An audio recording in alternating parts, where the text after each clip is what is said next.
One of the questions I get asked almost regularly in the clinic is, how do I buy a good shoe? What are the qualities of a good shoe? How do I know the shoe is right for my sport or for my training? And so what I want to go through with you is the 4 qualities of a good shoe, and then you can take those qualities, go to a shoe store, and you're a relatively educated consumer on buying a good quality shoe.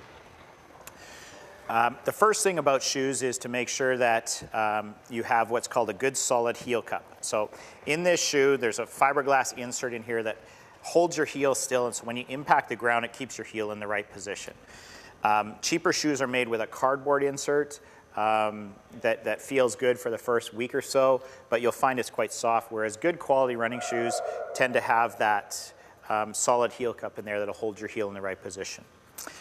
The second quality is an insert in the shoe, a good quality insert, which means that it fills the arch as you're standing on the shoe. You can also, if the shoes don't have them, you can get off the shelf inserts that cost $25 to $40 a pair.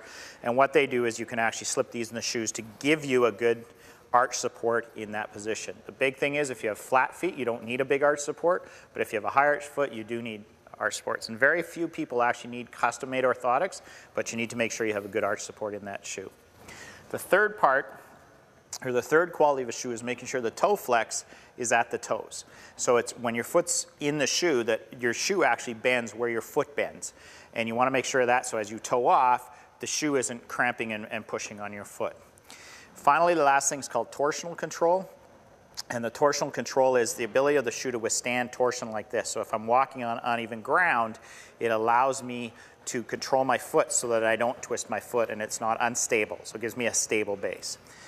So if we look at that, and if we take one of the shoes I confiscated from my teenage daughter today, and she will never get these back. If we look at this shoe, first off, the heel cup, there is nothing there. Second thing, arch support, there is nothing there. Third thing, toe flex, there's lots of, but there isn't a whole lot of torsional stability at all whatsoever in this shoe. So needless to say, these are not going back home and she will never wear them again. The big thing about a lot of shoes, especially designer shoes, is they're designed to wear for half hour or 45 minutes, but they're not designed for athletic activity. The other thing is the science of shoes is quite a bit different now than it used to be. Even how, with this shoe, the different types of rubber that's in the shoe to give you different elements of support all the way through, and there's so many different types. You need to get to someone who knows what they're talking about shoes as far as what you need and what kind of shoe you need to be into. Second thing is different sports. This is a volleyball shoe or a court shoe, and this is more designed for trail running or training running. Same thing though, if we go back to those principles again, good solid heel cup in this shoe, good arch support in the middle of the shoe, good toe flex at my toes, and good torsional control. So if you keep in mind those qualities of a shoe, then when you go to the shoe store and you get a pair of shoes, chances are you're going to get a good pair that fit you well and are going to do the job.